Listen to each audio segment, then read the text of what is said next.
This video is going to be a long overdue look at the Ravens' schedule for 2024, one that's obviously extremely demanding and challenging from a 17-game standpoint. What I'm going to do in this video is try to break up the schedule into two parts initially to cover the first 10 weeks of the season.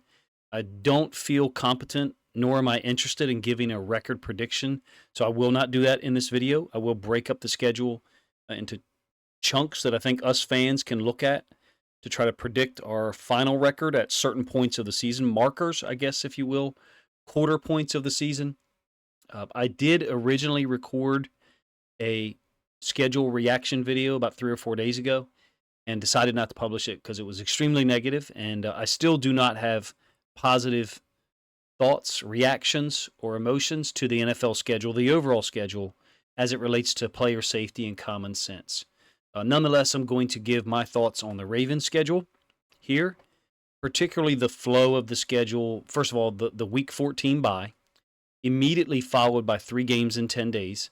That part of the schedule seems program generated to me. It doesn't seem coincidental that the 3 games in 10 days follows the bye. I do know that there's other teams who have 3 games in 10 days, but what I don't have any awareness of is whether their bye immediately precedes or follows that subset, that trio of games, I guess. Seems like an input parameter from a computational standpoint, and that does kind of interest me, that portion of it, the formulaic aspect, but it also, I almost want to say it disappoints me, but I really can't lie. I'm not disappointed by anything the NFL does at this point. I'm really not, because in order to be disappointed by something, you have to go into it with high expectations or reasonably high expectations that you're let down from. And that's just not where I am with the NFL in terms of decision-making on player safety and hypocritical nature of the things that they say and announce versus the schedule they've given us. Inundated with Thursday night football games, Monday night football doubleheaders, 2 Christmas games on Wednesday, December 25th, immediately competing with the NBA, and then a Friday night game in Week 1 in early September that conflicts with high school football teams across the country, some states of which will already have begun their season. In short, I really don't hold any illusions that we're headed to an 18-game schedule because this appears intentional. What I mean by that is I should credit whoever it was that said this on Twitter. Their idea or their perspective was, and I co-sign it completely, let's create a 17-game schedule in 18 weeks that's so horrible for the players, so packed with short weeks and international travel that they'll have no choice but to accept an 18-game regular season as long as we give them 2 byes. How the NFL figures it out in terms of getting done right when or finishing the regular season just after conference championship football games occur in Power 5 football conferences, to me means they just start the season one week earlier. But nonetheless, let's look at the first segment of games. Like I said, I decided not to do my complete commentary. You can tell from my initial opener there that I have really nothing good to say about the overall schedule. So let's focus on the Ravens' opening 5 games. After going through and documenting my thoughts and just looking at the schedule, I really find this similar to 2022, almost like a repeat of a movie, or when they come out with a sequel that's very similar to the first one. So what I mean is 2022 schedule, you may recall the Ravens had to beat the Bengals in Week 5 at home to make their record 3-2. Now, the 2022 comparison doesn't necessarily work Week 1 because the Ravens are on the road in Week 1 this year in 2024 against the defending Super Bowl champions, Patrick Mahomes, Andy Reid, and the Chiefs. Very different than going on the road in Week 1 to New York to face the Jets and Joe Flacco. So I understand that. But it's the opening 5-game stretch culminating with the Bengals. If you recall, in 2022, the Ravens lost a home game, to the Bills 23-20.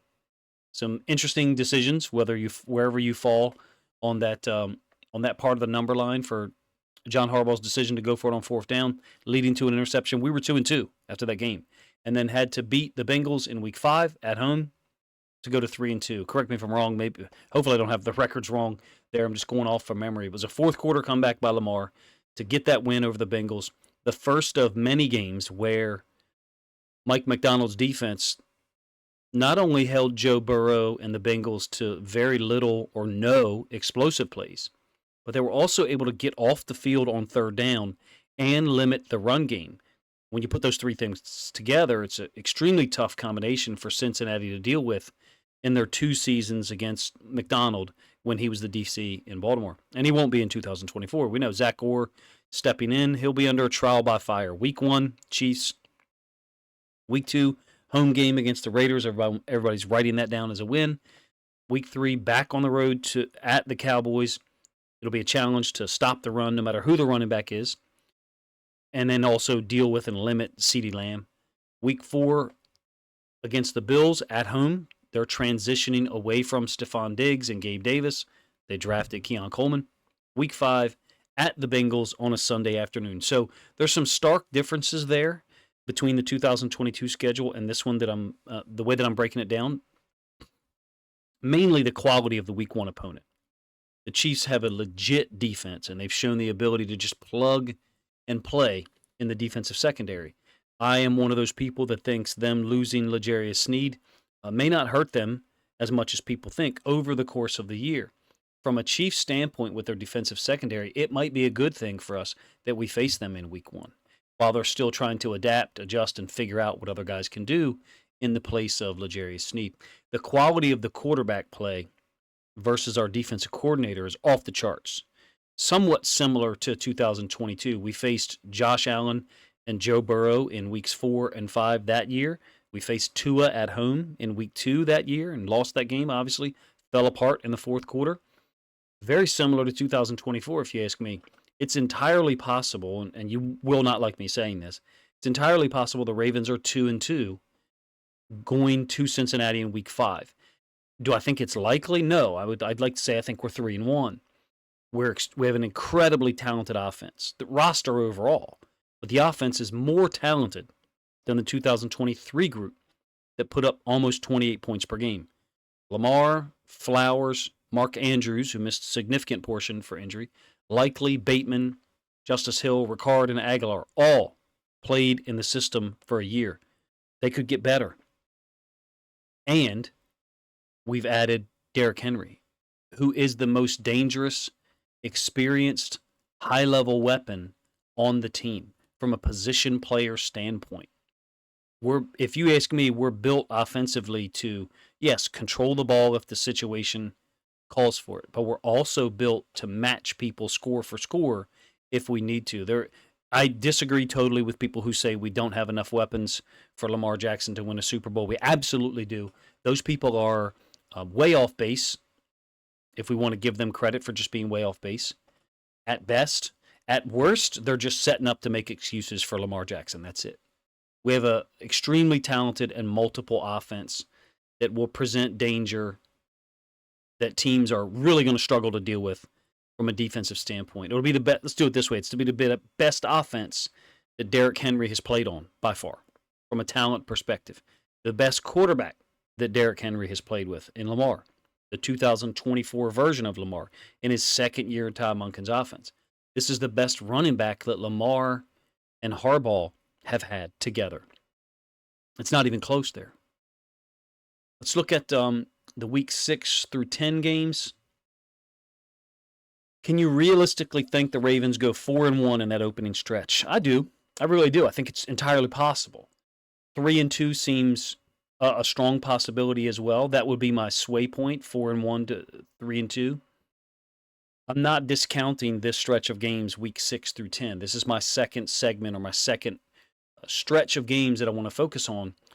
This looks like a stretch of games where if you're rolling offensively and the defense is playing well, things are aligned, then you can go 3-1 leading in this stretch of games, leading to that week 10 game against the Bengals. Oh, by the way, at home on Thursday Night Football. So really, really interesting from a comparison standpoint to 2022. You have 2 5-game stretches, both of which are capped with games against the Bengals that will be extremely important. If you can get a split at worst against the Bengals, and at worst go 2-2, 3-1, you're still looking at 4 losses, which I'm not a huge fan of saying we'll have 4 losses through week 10. 6-4 to me, with the talent level we have on this team, isn't defendable just by looking at the schedule, not knowing what our injury situation will be. I do think the setup for these two segments of games is important for the finish of the year, because that's a brutal finish. What the Ravens have to do, 3 games in 10 days. First of all, it's absolutely ridiculous. You already know my thoughts on it if you listen to the opener. And one thing I have to comment on, I saw people criticizing Kyle Van Noy for mentioning how insane it is to play 3 games in 10 days. An actual player who has contributed to multiple franchises in the NFL, happens to be playing for the Baltimore Ravens right now. Now, it was not a Ravens fan, nor was it Ravens fans piling on in the comment section. It was fans of other teams. Shows you how tribal, off target, and really immature a lot of people are when it's not their team. So I caution myself, first of all, to try to not do those things when it's a non-Ravens player saying things. Kyle Van Noy, the resume he has and the way he handles himself, pointing it out, to me was there should have been more players following up with the guts to point it out how ridiculous it is. He's an actual player that's going to go through that gauntlet. Anyway, the Ravens have to stack up wins in these 2 stretches, if you ask me, these 2 5-game stretches. The 4 that follow the opener, the opening 5 games, the 4 that follow, Washington, Tampa Bay, the Browns, and then Denver. You're talking about 2 rookie quarterbacks. And then whatever the Browns bring to Baltimore in Week 8, who knows what actually, that game's on the road. My apologies. Who knows what Deshaun Watson offers to the Browns at this point? He certainly played extremely well in Baltimore's second half, near perfect, while suffering a season-ending injury as well. I don't think that being 6-3 heading into that Week 10 game against the Bengals is a negative thing. But if we are 6-3, then I feel like we have to win that game to continue to try to strive toward a number 1 seed in the AFC playoffs, or at worst, a number 2. So perhaps the 2022 comparison is really most apt or more accurate if you extend that out to Week 10, because here you've got a primetime game against the Bengals at home, in this case in Week 10, that caps that second portion, that second 5-game portion of the schedule. These 2 showdowns against Cincinnati bookend those critical stretches of games. I think it'd be fantastic to be 7-2 going into that game against the Bengals, already owning a win over them. That would be amazing. A road win at that, just like we put up in 2023. Because if you're hosting the Bengals and you're 7-2, even if you lose that game, 7-3 looks really good with the schedule that we had to open the season. Don't ask me which specific games I consider wins or losses. Someone I'm sure will say, well, where do you see our 3 losses? They're all tough games, first of all, number 1. Number 2, look at the first 5 games. There's some evaluators, analysts have us at 1-4. I think that's obviously way out of the realm of possibility, barring injuries. But weeks 1 through 5 is as tough as it gets. Road games at Kansas City, at the Cowboys, and at the Bengals. That's a first-place schedule, clearly. It shouldn't be surprising to us. We hope 2025 schedule is just as tough, right? Because that would mean it's another first-place schedule again. Anyway, I'm glad on one level, and I think I said this in another video, and I'm sure other people have got to it before I did. I'm glad the Thursday Night Football game is the season opener, because that is our official Thursday Night Football game, even though we've got the Saturday to Wednesday turnaround on Christmas to go at Houston and play the Texans. This rematch against the Chiefs, big opportunity to get a road win against the defending Super Bowl champions, get us off to a 1-0 start. Chance for our coaches and players to atone for some huge mistakes that they all made, where nobody was prepared for the AFC Championship game, in my opinion, offense or defense. I plan to do a large-scale film study of the Chiefs' offense and defense leading up to the game, so it's fortuitous for me from a organizational standpoint. Now I get to study an offense that I haven't studied as much as other teams. Those previews that I'll put out will obviously be leading up to the Thursday Night Football opener in Week 1. I'll be looking for tendencies on third down. I do believe that I have awareness of some of the tendencies that the Chiefs have offensively, not so much defensively, but I want to solidify my knowledge of certain situations. So I cleared my data, totally actually cleared my data of everything that I had documented with the Chiefs. So I'd have to go through it again and resubmit that data. This schedule, I think, for the Ravens 2024 is the toughest of any that we've seen since I started trying to cover the Ravens on this YouTube channel. The exception there, or the set of games that matches up with that, is the last 5 games of the 2023 regular season, where supposedly, when we looked forward at those last 5 games, as the 2023 schedule was released a little over a year ago, it looked daunting. You had the last stretch of games with the Rams, Jags, and 49ers, both on the road, before finishing with games against the Dolphins and the Steelers. Of course, the Ravens were on fire at that point. They had everything merged together and aligned, swept the games that mattered before sitting out a ton of guys, including Lamar, obviously, and losing to the Steelers in a meaningless game in Week 18. One thing I am really glad about for the schedule is that both of our games against Pittsburgh are prior to Week 18. So there will not be that dynamic again, sitting players out. I think we play them in Week 16 this year. The opening 5 games of 2024, how do they compare to the last 5 games of 2023 for you? I'm not talking about as they occurred. The Rams obviously came into that game in Baltimore hot, and we only beat them 37-31. But projecting forward when the 2023 schedule was released, that final 5 stretch of games, I think, looked comparable to this first 5 segment of games in 2024. Do you think that they're similar? Where do you find or see differences that I don't? I think the Ravens and look, to cap a point about those last 5 games, the Ravens outscored the Rams, Jags, 49ers, and Dolphins 149-76. Before, as I said, just giving away the game against the Steelers, even though defensively we played quite well. Those 4 teams, Rams, Jags, 49ers, Dolphins, they combined to go, in the regular season, to go 42-24 in their games not against the Ravens. It's pretty amazing if you ask me. The score differential, 149-76. Maybe I did my math wrong there.